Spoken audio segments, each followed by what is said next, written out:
It's about that time again for the weekly NFL Q&A video. Thanks to everyone that submitted your questions. Let's have some fun with this. Yeah! All right. Storm 2817 kicks us off by asking, does any team sign Antonio Brown at this point?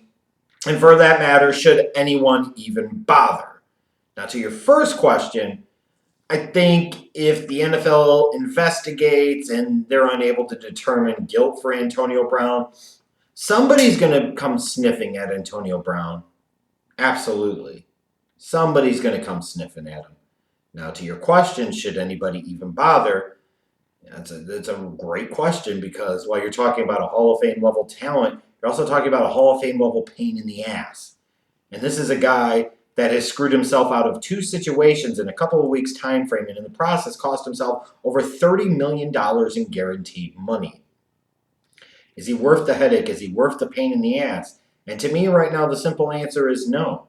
I think any team signing him to a contract would be doing him a disservice.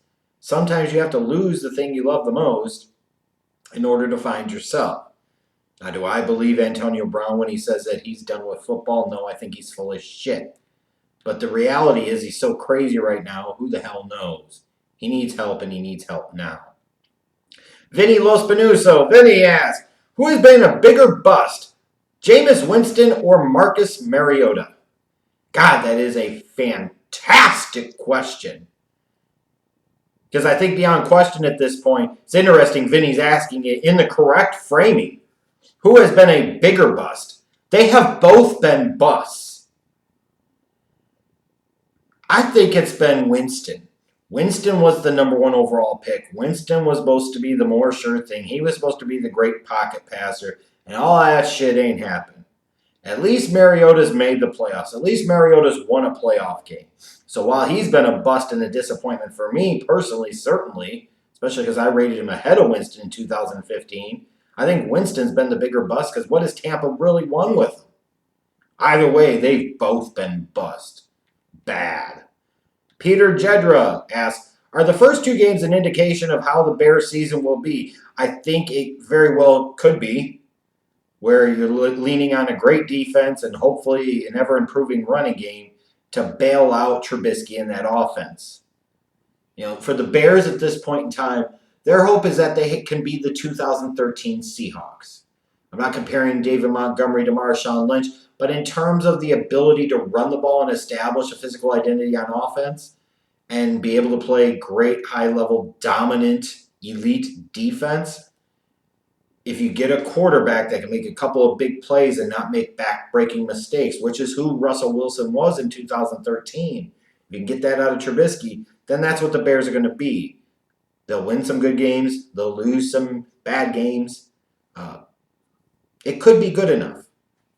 But you would like to see a whole lot more. And it's really hard to watch Trubisky every week when you think about Mahomes and Watson being in that same draft class. Leave it to the fucking Bears organization to build this really good infrastructure and team around a young quarterback and be in a position to have their top choice of the quarterbacks in the 2017 class and pick the third best one.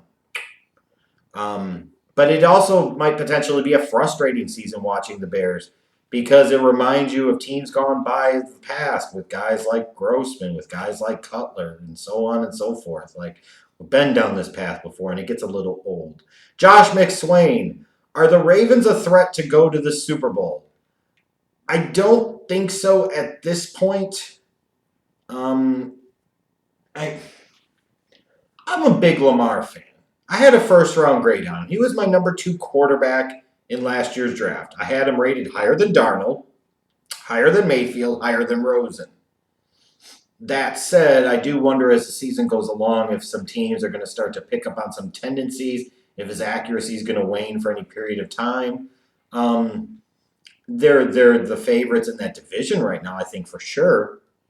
And maybe they can make some noise with the way they're able to scheme offensively and their ability to run the ball. They could win a game or two, but I don't know if they're just yet a Super Bowl threat. Stimsonski, do you think Dwayne Haskins will start this season for the Redskins? Yes. I think it'll either take a Case Keenum trade or it'll take them being eliminated from the playoffs for Haskins to finally get his shot. Yakum Flavor, Which team is worse, the Dolphins or the Jets? Oh, the Dolphins right now. It has to be the Dolphins. It has to be the Dolphins. California EST 96. Will you be surprised if Naggy and Trubisky are sent packing after this season or during the season? Yeah, I'd be surprised. Nagy's coming off being coach of the year. He's not going anywhere. Trubisky, different story. But even in that case, even if the Bears drafted a quarterback, I highly doubt Trubisky would be going anywhere at this time. So I would expect both of them to be back in 2020.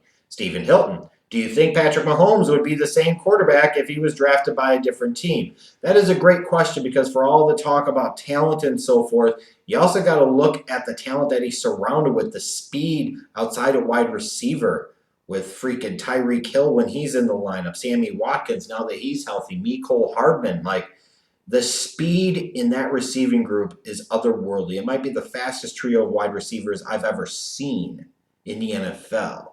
He's got a good offensive line, a well-coached team with a great offensive mind and play caller in Andy Reid. So I think it depends. Like, it depends on the team and the situation. I don't think in some cases he would be exactly the same quarterback. You'd see flashes and elements of it, but it sure helps when you have those three receivers and you have Travis Kelce and you have Andy Reid calling the shots and helping you grow and develop as a quarterback. But, like, if he was in Chicago with the Bears, would he be the same? Probably not. No, yeah, I don't think he would be. Jack McCarty, who is your number one player for next year's draft? It's way too early for me to say that, but, you know, if there's any early indications, I think a lot of people are going to point at Chase Young from Ohio State, which would be ironic. Like, you got the Dolphins clearly in tank mode trying to earn that number one overall pick and leave it to them to get the number one overall pick in a year where the quarterback is not the clear-cut number one guy. The Semdem asks, who is the most underrated player on the Bears roster? Underrated player on the Bears roster, I'll probably go Charles Leno Jr. He's a left tackle, solid, nobody talks about him. Like, it's easy to forget about him with the studs you have on defense and some of the names you have on offense. But Leno is very solid. He's really good. I know he's not elite, but he's not a freaking revolving door at left tackle. I think he's better than he gets credit for. Dakota Harper. Is it even possible to stop Mahomes? And if so, how? Well, I think one thing you got to do is look at how a team like the Ravens is able to generate some pressure on him. So I don't care how great a quarterback is. You get pressure in his face, you get it there quickly, that's going to create problems. The other way to possibly stop Mahomes is to be a team that can be really physical offensively themselves and grind the Chiefs defense down, control the game, control the clock, minimize Mahomes' possessions, putting a premium on everything that he does. You know, it kind of sounds like a you can't stop him, you only can hope to contain him type of thing. And that's kind of where you're at with him. That's where you're kind of at. You got to figure out ways to contain him. Running the ball and getting pressure in his face. It's a tried and true formula. Kieran Chase, with Big Ben going down, who wins the AFC North? You want me to say the Ravens right now, and I think at the moment they're the favorites. It's going to be them or the Browns. As you know, the Bengals and Steelers are done. You already know it's a two-team race. The Bengals and Steelers, let me repeat, are done. Jesse, who is your pick for the worst general manager in the National Football League? The worst general manager in the National Football League. I would say Dave Gettleman because you paid Eli Manning $20+ million for a charity case, even though you know he was washed up and done.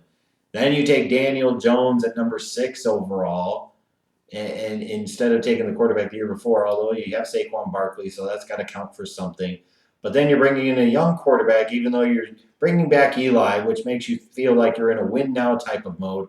But then you draft the young quarterback number 6 overall and then draft 2 other defensive players in the first round. And then you trade away, you know, in order to get one of those first-round picks, you trade away Odell Beckham Jr. That makes no fucking sense, whether you're in win-now mode or whether you're in develop the young kid mode. So I'm sure there are other guys you can make an argument or worse. The only other guy I can think of right now is honestly Bill O'Brien. Like, I talked about it a couple of weeks ago, all the trades that he did. You know, and you just look at in general the personnel moves he's been a part of. They've been terrible. Like, he's given up way too much for way too little.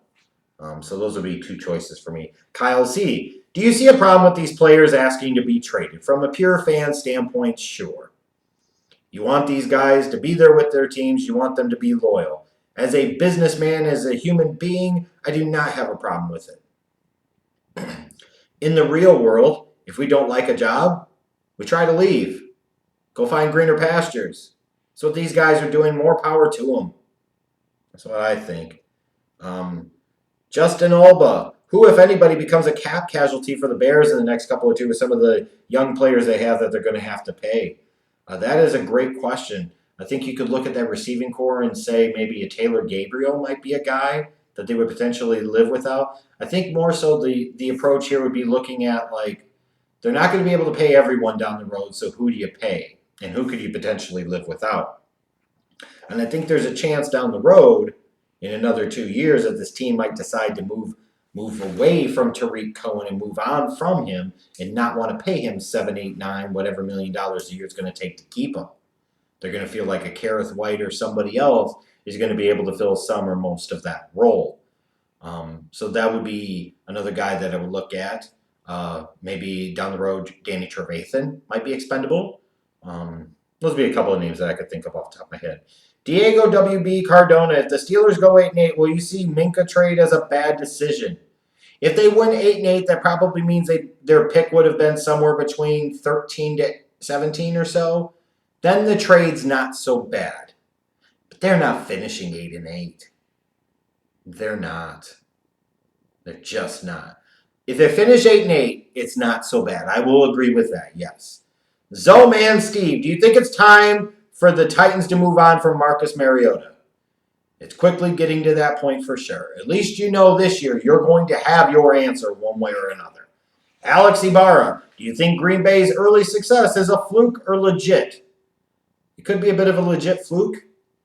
I mean, take advantage of getting 5 of your first 6 games at home. That's for damn sure. Take advantage of that crap.